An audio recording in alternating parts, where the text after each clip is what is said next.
You're listening to WEOP AM 730, the voice of inquiry. It's time for Echoes of Persuasion with your host, Colt Thornton. Most of the time, when we talk about being fooled, we picture someone else doing the tricking, a scammer, a con artist, a political spin doctor. But here's the uncomfortable truth. Sometimes the mind fools itself, and it is very good at it. Good evening. This is Colt Thornton, and you're listening to Echoes of Persuasion. We like to think of deception as something that happens to us, but often it happens within us. Not because we are stupid, weak, or gullible. Far from it. The same mental habits that help us survive in a noisy, unpredictable world can also lead us into dead ends. We spot patterns. We make quick judgments. We protect what feels important. And when those instincts get triggered in just the right way, they can lock us into a belief so tightly that facts barely make a dent. Flat Earth influencers, for example, understand this better than they admit. They do not have to convince someone in the traditional sense.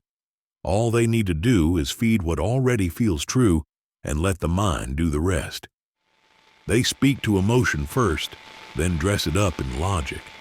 And because the conclusion feels like it came from inside your own head, it feels earned. When something feels earned, it feels worth defending. This is not about flat versus round. It is about how belief takes root, why it can feel so unshakable, and how our own brains can quietly become part of the persuasion machine. Our minds are wired for speed, not perfect accuracy. That is not a flaw. It is survival. But in the wrong hands, those shortcuts can be turned into traps. One of those shortcuts is pattern finding. We are natural pattern seekers. It is how we learn and stay safe. But sometimes we connect dots that do not belong together. The horizon looks flat. A certain number keeps showing up. A coincidence feels like it must mean something. When something feels meaningful, we often stop asking if it really is. Once we decide something is true, our brains start curating the evidence. This is confirmation bias, the tendency to notice and highlight what agrees with us while quietly ignoring what does not. Flat Earth channels thrive on it, feeding audiences a steady diet of proof that matches what they already suspect. Each post or video a reassuring nod that they are on the right track. Then there is the Dunning-Kruger effect, the gap between how much we think we know and how much we actually know. It can sneak up on anyone. When we only have a surface-level grasp of a topic, it can feel like we see the whole picture. The missing details, the tricky exceptions, the messy complexity are invisible to us, so we do not even realize they are missing. That is why a neat slogan or a simple diagram can feel so convincing. It fits the version of the topic we think we understand, even if reality is far more complicated.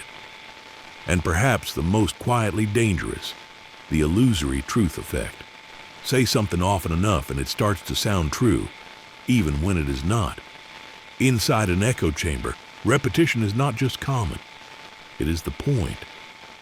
Familiar phrases like "water finds its level" become anchors. They stick, not because they are accurate, but because they are familiar. Persuasion works best when it taps into these mental habits we all share. The tactics that pull on these levers are often subtle but powerful. Social proof, showing that everyone believes something, makes it feel safer to agree.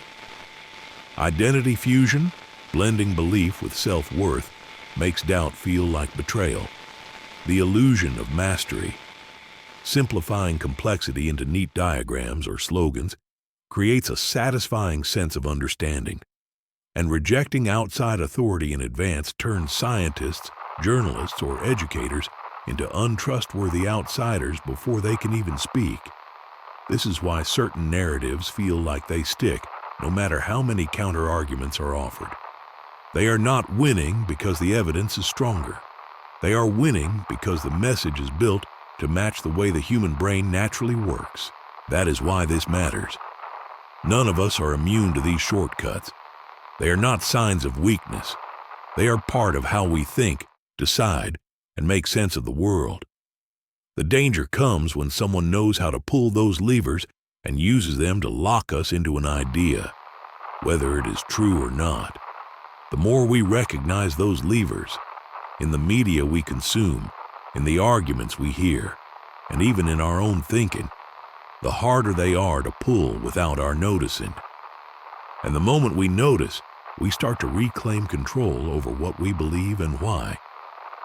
Join me next time for another episode of Echoes of Persuasion, and always remember, the echoes fade, but persuasion never sleeps.